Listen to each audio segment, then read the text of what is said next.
This episode is a must listen. Now, before you go picking your sugary sweet name and looking for your Instagram username and whether or not it has a domain on GoDaddy, I want you to listen to this episode so you don't make a major mistake to not protect your sugar business first. I want you to know what it takes to either get started to get your legal house in order or to back up and refocus on having a strong legal strategy for your existing skincare business.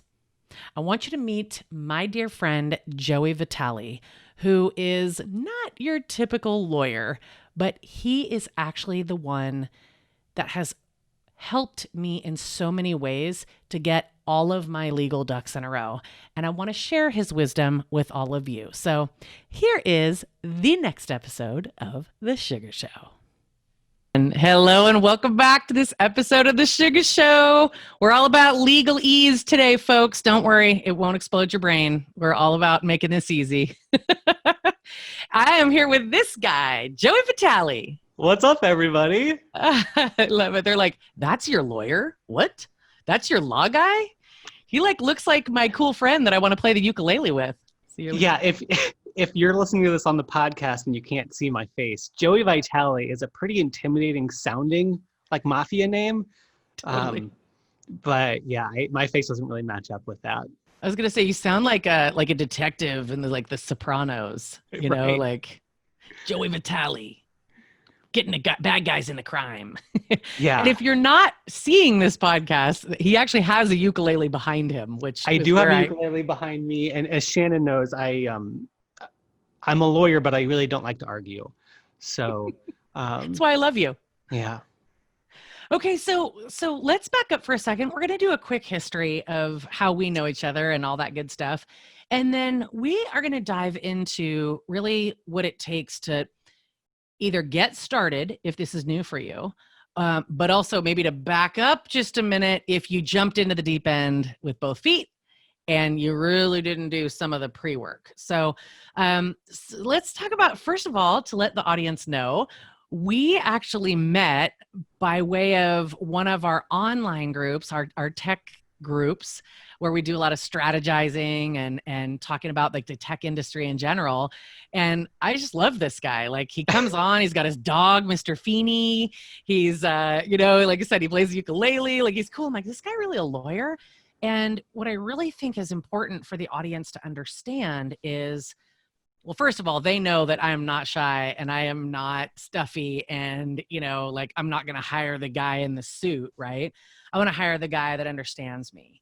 And that's when you and I first talked, gosh, it was at least a year ago. I really got to understand, Joey, that you really understand me and my business. And I trust that you're going to really help me just be a part of the solution, right? Instead of all this airy fairy, pay me all this money and I'll show you how amazing I am. You're like, no, let me show you how to do it because you really can. And let me give you some guidance along the way. So back up just a little bit and share with the audience your background because, you really have a cool story on how you are here today. Yeah.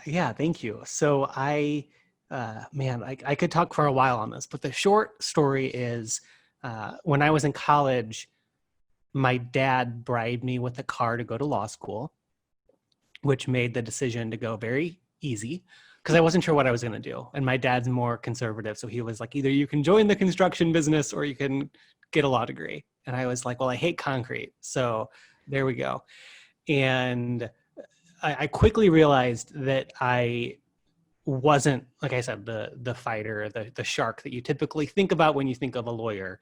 And so after spending a couple of years at a law firm, I kept learning over and over again how it wasn't the best fit for me. And so I actually started up my own business. I don't think you know this, Shannon, but I started my own graphic design company. I did not know that.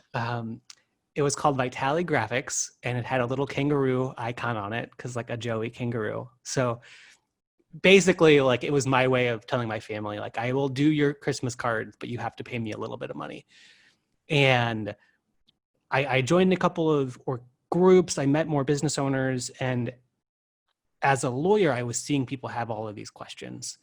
And I started a law firm knowing that, like you, Shannon, I kind of had that teacher leader background. I really wanted to help people, and I knew I could communicate things well. And I had this law degree, so I could figure it out on the fly.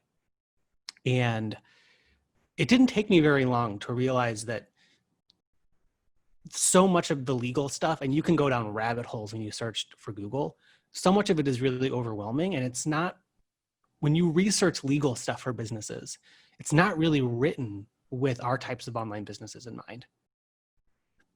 And I realized that there was so much noise I could cut out and really communicate and say, hey, there's a lot of stuff that can happen in your business, but before we get to the complicated stuff, here's a really simple to-do list of things that you can check off.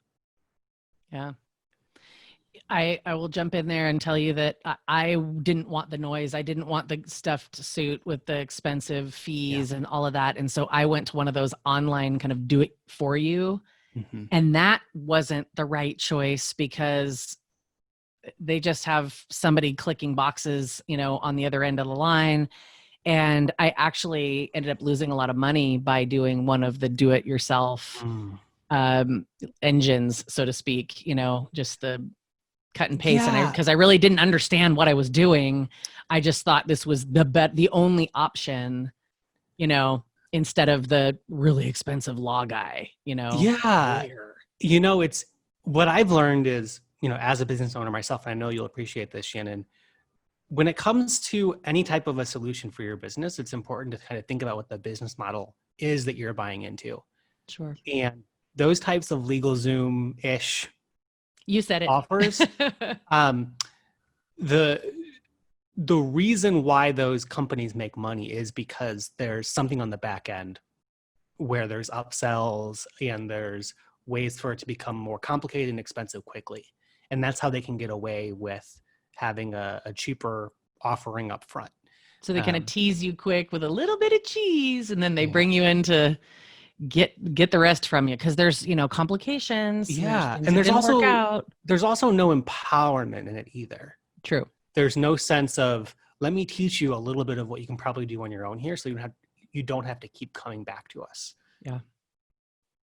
Yeah. Well, I experienced that, and then when I met you, I thought, all right, I like this guy. I like what he's about, and I like what he can do for me. And how did you get from, okay, it's really time for me to not be a lawyer and I want to start doing what I do, and what do you do? Man, there's a couple different ways that I can answer that. Okay. It took me about a year after working with different types of business owners to realize the types of legal problems that I really needed to build my entire law firm around. Because when I started, we were very much like I call it like a legal drive-through service, where you pull up to the menu and you ask for things and we deliver. Okay. And we learned that people didn't really know what to ask for. And if we gave them a full menu of options, they either wouldn't pick anything or would pick the wrong things on the list. So we built a law firm based on, here are the few things that you really need that we can help you with. And then after working with more clients one-to-one there, we learned ways to figure out what my signature process was around those things and create programs around it so that it can be even more accessible to business owners. Well, I'm so glad you have, which is why I have you on the show, and why I am part of two of those programs now, and why I want to share it with my audience, because I think it's really important. I've noticed in the industry, people kind of jump into the deep end, sugaring. People learn how to sugar, Joey, and they're like, oh my gosh, I love this. I want to call myself this. And, and I can make so much more money by adding sugaring. And it's really been this cool transformation of our industry, but I'm putting the reins on us a little bit, just a hair, to say, okay, stop.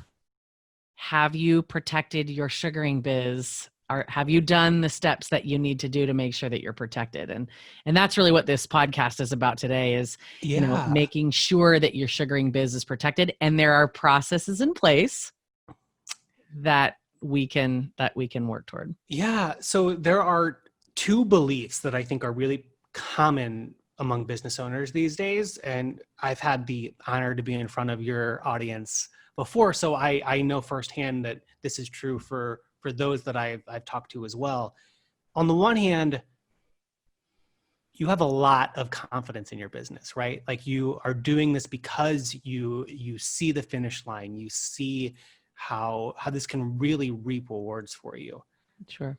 And at the same time, a lot of people think, well, I can get away with kind of being under the radar for things while I'm getting started. Mm-hmm. And I get both of those. But what I've learned over time working with so many business owners is that those two beliefs are not aligned with each other. Right. So you can't be in a mindset of growth, of thinking that you want to get bigger, and at the same time think, I'm not ready for XYZ yet. My business doesn't need that. Because what eventually then happens is not that you run into some legal problem where someone's suing you, but you wake up one morning and it feels like overnight you've become this success with all of this duct tape around it. And you haven't done the work of getting those protections and formalities in place along the way. And it becomes a lot more tough on you, more expensive to look back and get all of that fixed. For sure. I think there's a lot of people that think, oh, I'm just a sole proprietor. They have their little personal account. Maybe they've gotten a business account. That's about as much businessy things as they've done. Yeah. But I'll just pay my little taxes and move on. I never thought I would be the sugar mama and doing all the things that I did and have staff and all of these things. I never thought back in the day when, I was trying to build this business that it would get to the place that it is. And I wish I would have done some things sooner. And I don't want people to make the same mistakes. So what would you say to someone who is a sole proprietor? What's kind of the first thing they need to do before they go out and pick their sugary name? Sure. Or can they pick their sugary name first and they go, oh my gosh, I'm going to be the sugar shop or whatever. And they go about they make the business cards, they get the Instagram account, they get the domain name. And they're like, the domain name's free. It must be free, right? And, they call themselves, I'll just say the sugar shop, right? I don't even know if that's a trademark. But they call themselves something, the sugar something, the sweet something, and they're off to the races. And it's like, whoa, dial it back. What kind of comes first? Yeah. So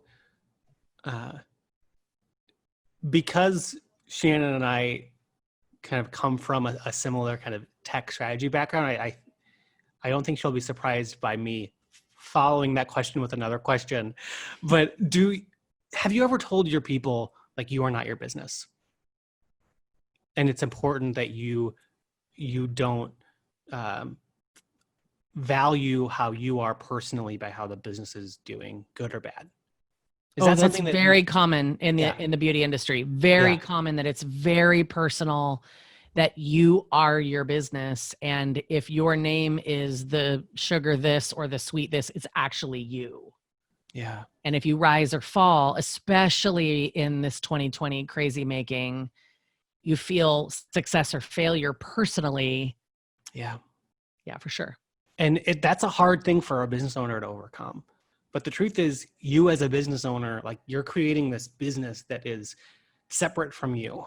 And whether you learn hard lessons or you're an overnight success, none of that is tied to your worth as a human being. And I see it time and time again. The businesses that are growing and scaling, they've made that mindset shift of, I am not defined by how my business is doing. I'm separate from my business. The problem, though, is that as long as you stay a sole proprietor, you legally are your business. And there's really no separation there. And it becomes hard and sometimes dishonest to talk about we or your business being different from you when, according to the bank account and everything else, it actually is all operating from you. And For sure. this is, I think, what Shannon was getting at when I say like, this is like a not very lawyery reason of saying that's why I recommend getting an LLC. Yes, it can protect you if something bad ever happens to you, Right. but there is a really powerful mindset shift that happens. And the sooner you do that and commit to that, the faster you can start flexing that muscle. Yeah, I have to be really honest with you, Joey. When I first started, I was a sole proprietor, and I thought LLCs were for big corporations. Yeah. Like, you know, I don't know, Burger King or, you know, Starbucks. Like that was an LLC to me. And at the time, I didn't have the money to pay a lawyer to make me an LLC. I didn't even know how to do it. Yep. And I thought that was for big companies. So explain why a beauty professional needs to consider an LLC opposed to a sole proprietor, why that's important. Yeah. And I think it's helpful also to bring in the concept of a corporation. Mm-hmm. Because to your point about why a small business owner would want this, historically, it's really interesting because there used to just be sole proprietors and corporations. Yeah. But if you've ever looked into a corporation, and if you haven't, please don't, it's complicated to set up and it's really complicated to manage. Mm-hmm. Because of that, our laws introduce this idea of a limited liability company, something that's easier to set up, easier to run, but still gives you that asset protection. And legally, the big payoff there is that if you, heaven forbid, ever get sued, you are shielding your personal assets. So at most, they can take what the business owns, but they can't go after your house, your car, Mm-hmm. other assets that you own personally. And like you said, when a lot of people think, oh, an LLC is for bigger companies, it's made for smaller companies. And it's like, you guys, it's probably easier to get an LLC than to get a bank account. It's like actually super easy. There are some kind of speed bumps along the way if you're not careful, and there are things around forming the LLC that you want to make sure that you do, just so that you have everything kind of buttoned up in case the state ever kind of takes a closer look at how you formed the business and how you're operating it. Mm-hmm. But actually getting the paperwork done isn't that hard. So you get your LLC, and that peace of mind is ... I would say two main things. Number one, knowing that you are now legally not your business and you can take action, knowing that it's not a personal attack. And that might sound super cheesy and corny, but I've had clients who come back and tell me, Joey, I had a client fire me the other day. And because I knew that it was the LLC and not me, it really helped me not take it personally. Yeah. Or I just started doing Facebook ads and someone insulted me or the business. And it was just really assuring to remember that they're talking about the business, not me. Yeah.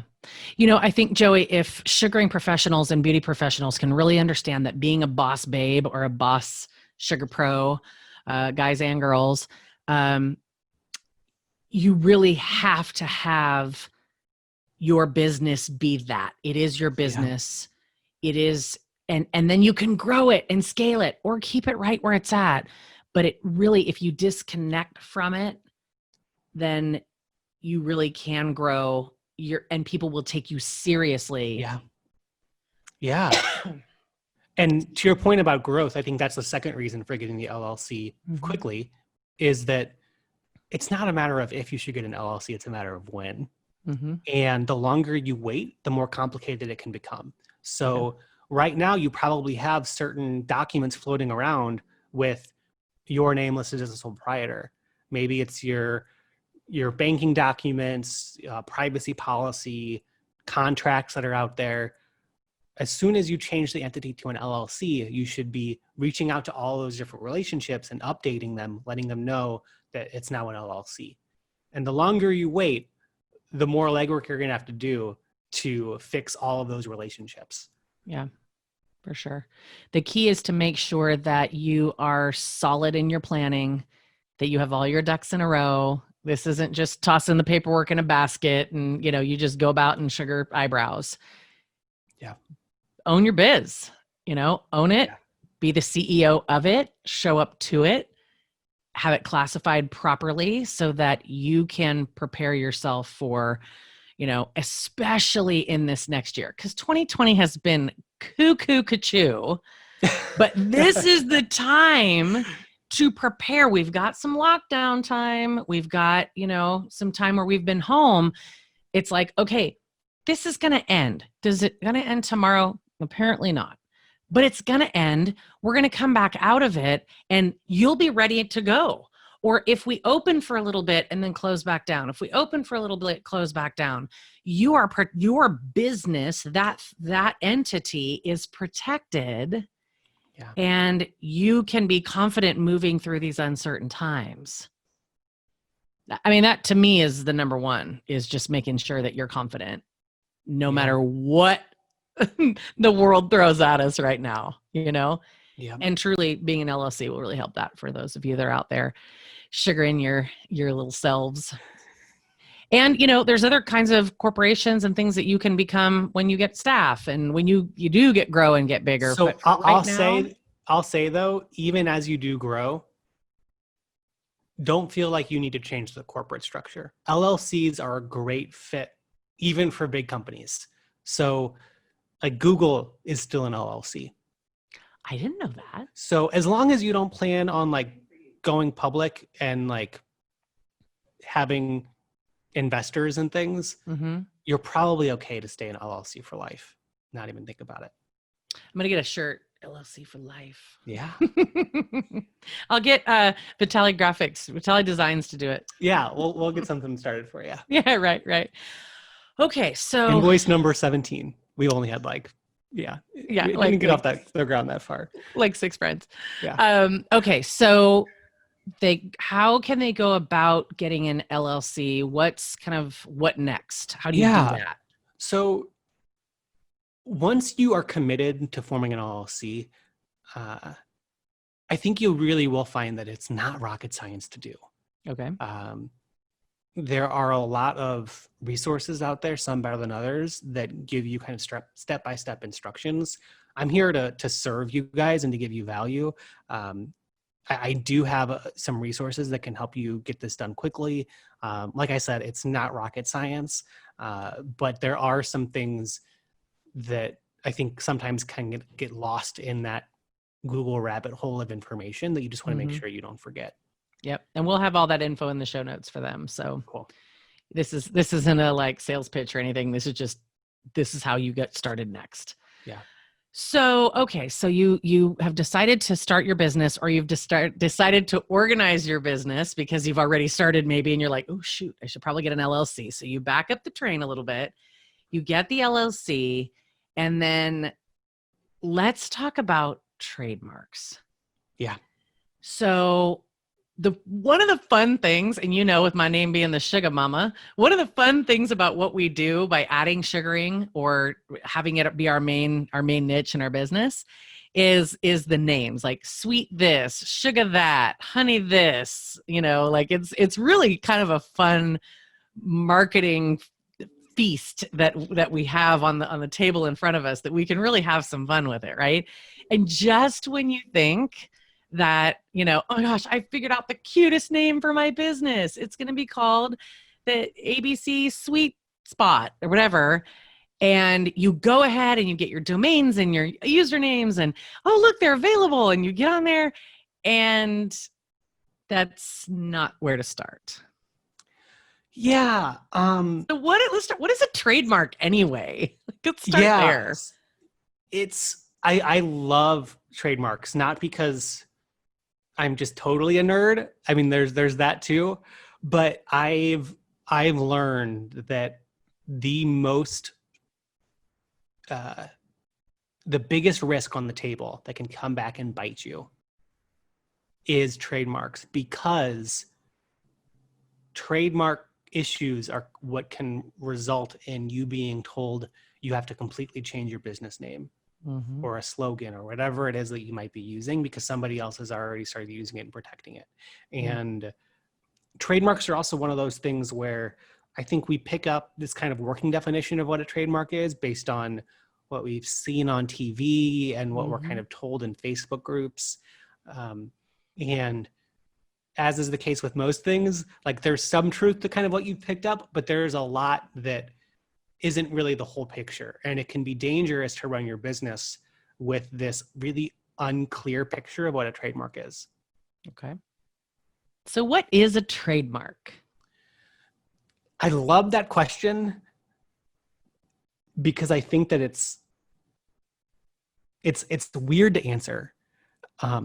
Shannon, I don't bring this up with 99% of business owners, but I'm going to use it with you as an example because I know you'll love it. Okay. There is a Supreme Court case where the law was actually around some issue related to pornography. Okay. And this is a Supreme Court case. So the judges, when they're writing their opinions, they have to write definitions of everything. And the judges actually had to sit down and watch pornography in order to issue opinions on this. And one of the judges wrote in his opinion,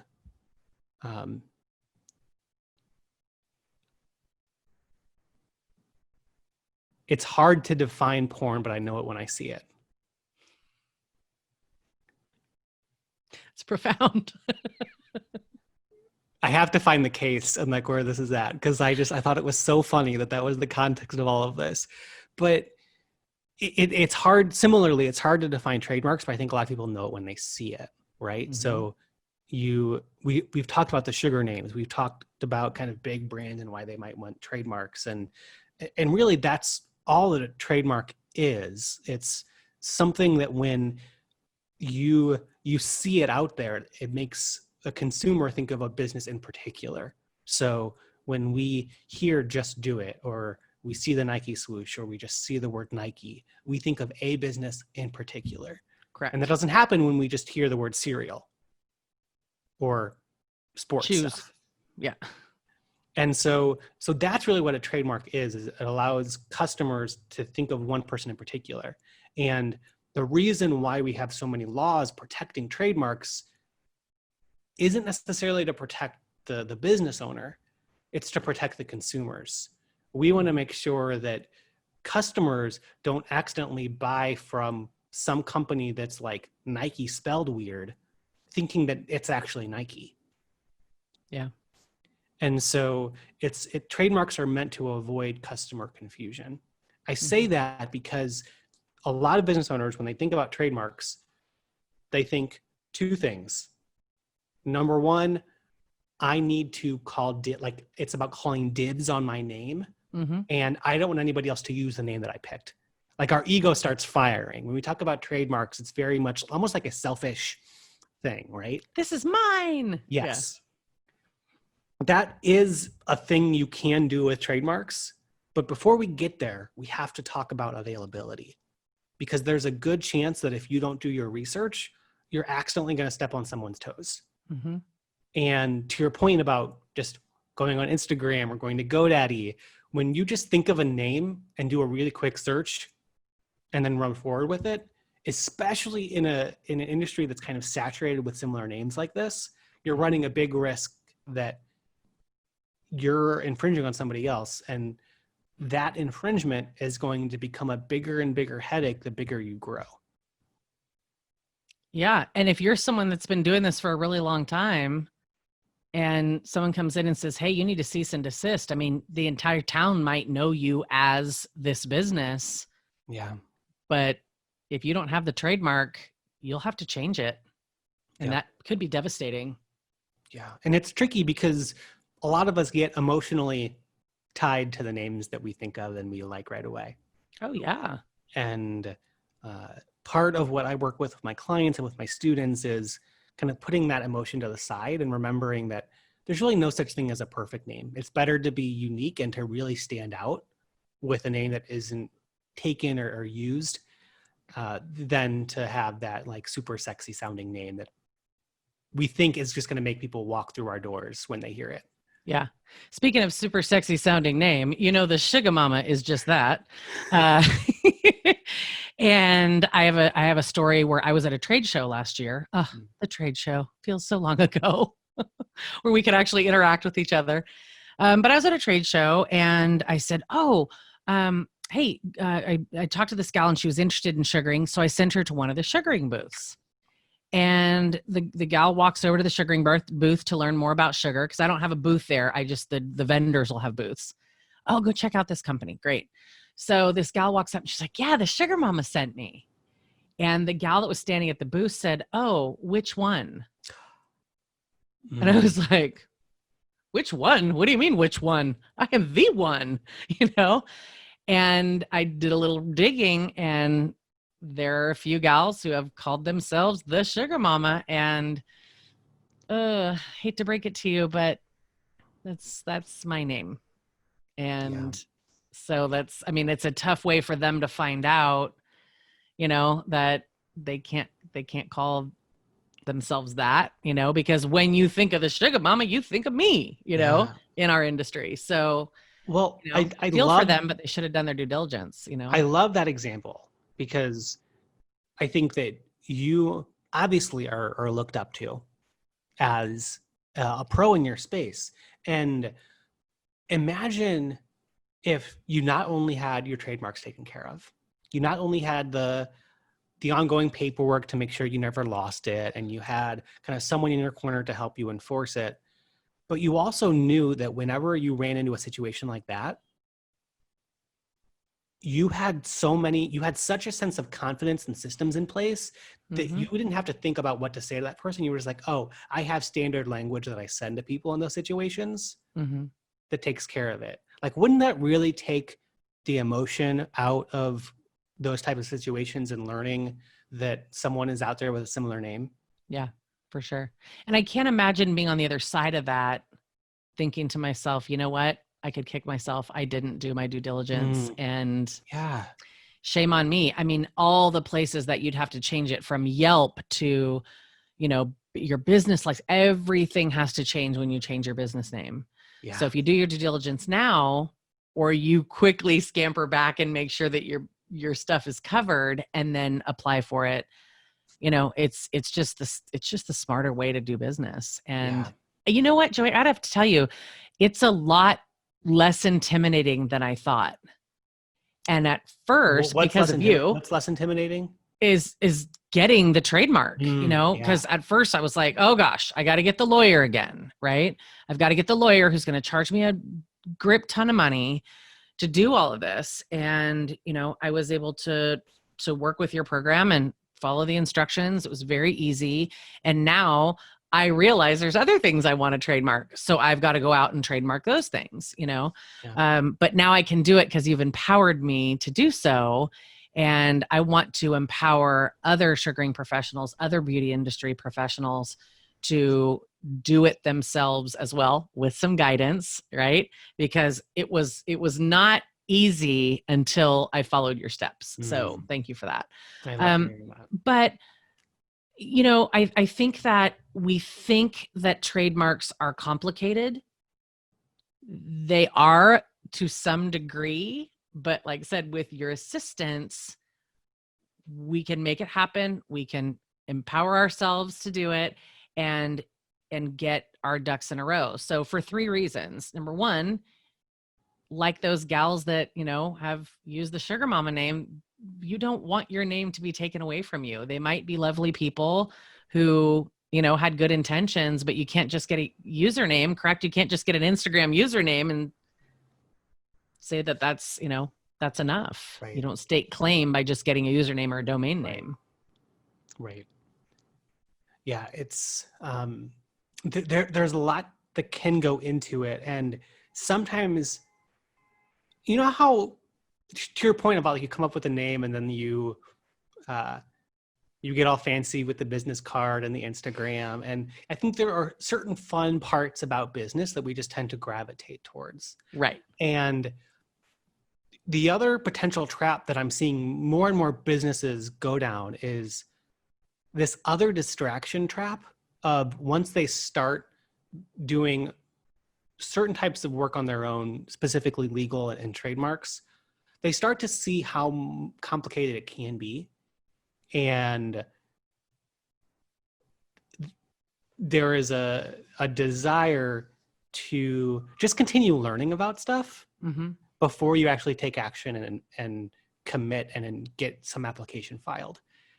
And that's another important part of what we do in the program is put those guardrails up and Mm-hmm. say, not only are we going to not overload you so that you can get this done, but we are not going to create any room for you to be like, oh, let me just kind of hang out in the group for like 6 months before I apply so that I can really be a trademark ninja. That's not Yeah. the point.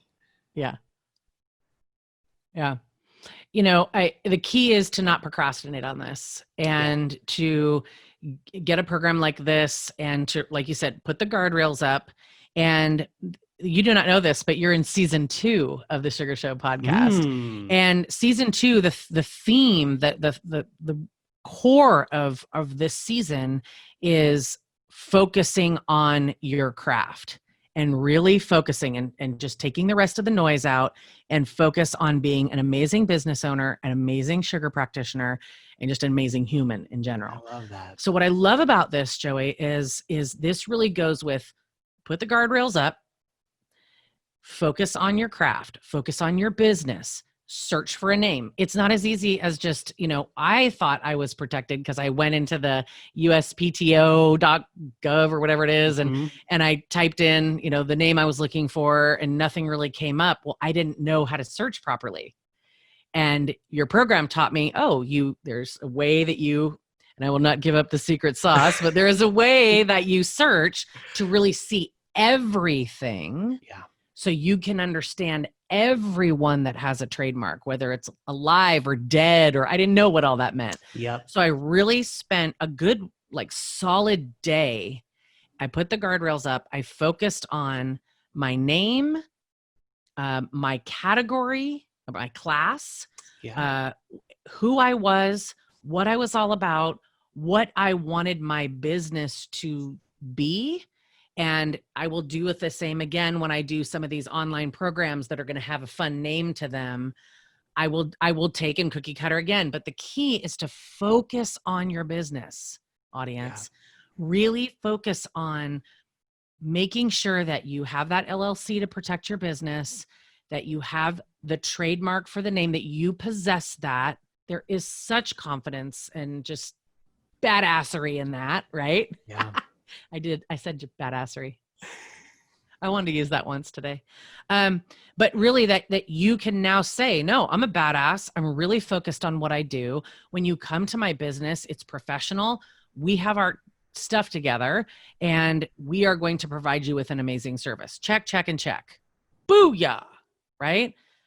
But you really got to back up the train. And if you've thrown out all these really cute words and you have a username and a domain and it's all really cute, and you made t-shirts and you have, water sippies that you hand out to all your clients, and have you protected that?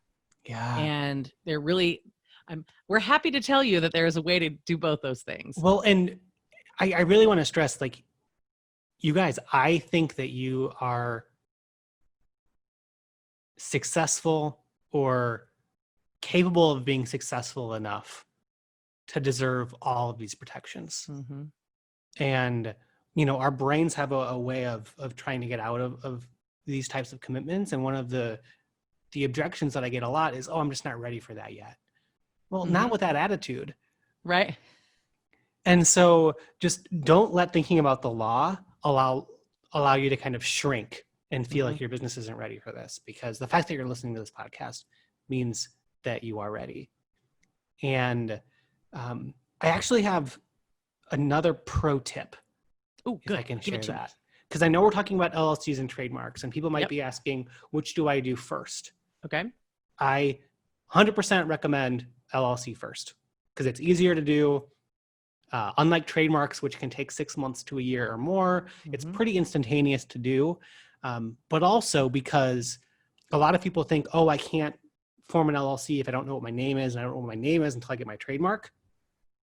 There's a difference between the name of your LLC, the technical name of your business, and your trademark. And so I want to be clear on this. And there's other parts of this that I know you can dive into the resources that Shannon's going to share, but I don't think I touch on this in those resources, so I'm sharing it here. Okay. when you get an LLC, then that name that you get as an LLC, I like to call it like your backstage business name.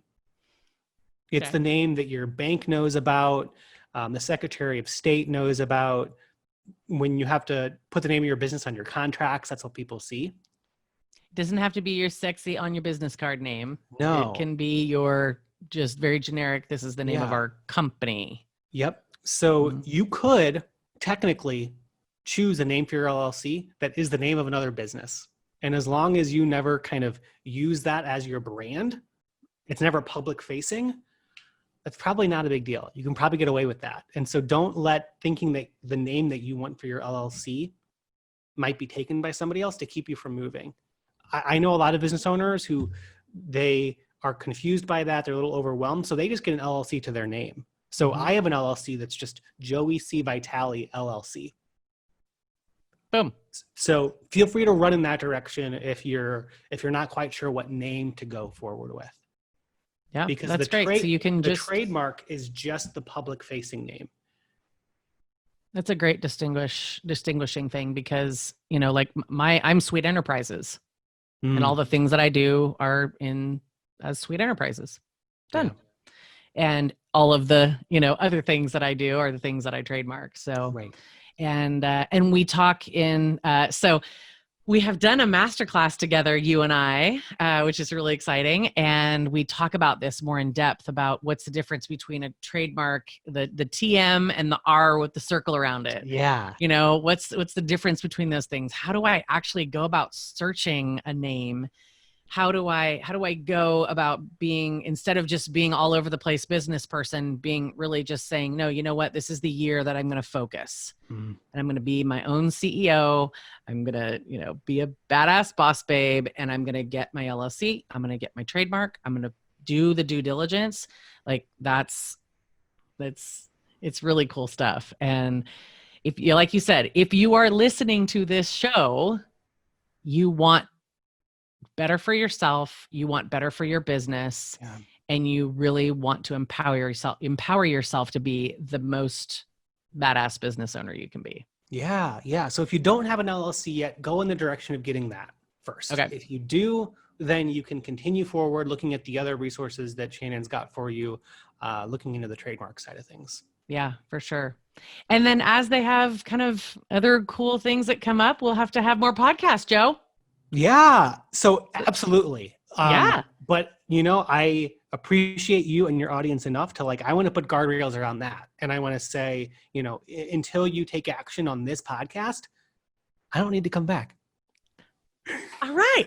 I really want people to take action on this. And I think that sometimes business owners and business experts, they go in this other direction of just wanting to have content and value and tips just to kind of fill some noise. And the last thing I want to do is overload your people with legal steps to take. Yeah.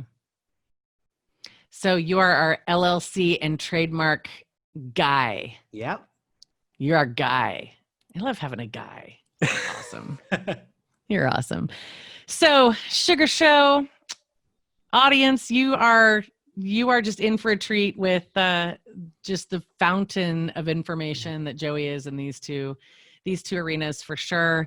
He is going to make this so much more simple for you. So if you've been wondering if this is something that you need to do, I promise you that getting your LLC and getting your trademark is something you can do. We are filling you up with confidence to do it and really take your business to the next level. Because apparently 2021 is the year of moving forward. This is the year of focus and preparation, apparently. Apparently, we were supposed to sit down and make some things happen and getting our house in order. So we're going to get our house in order this year, and we're going to focus so that we can really be empowered when we're moving on in big growth. So cheers to you, Sugar audience. Cheers to you, Joey. Thanks for being on the show. Thank you so much for having me. Really an honor to be here. And I hope that your audience knows how lucky they are to have you as a leader in the space. You're awesome. We have some fun and you're awesome too. Thanks. And I look forward to seeing you all in the next class. Thanks for listening to today's podcast. For more information, visit us at www.love2sugar.com or our Facebook page, Love to Sugar, where our community has come together to help you be a better sugaring professional. Cheers to your sweet success.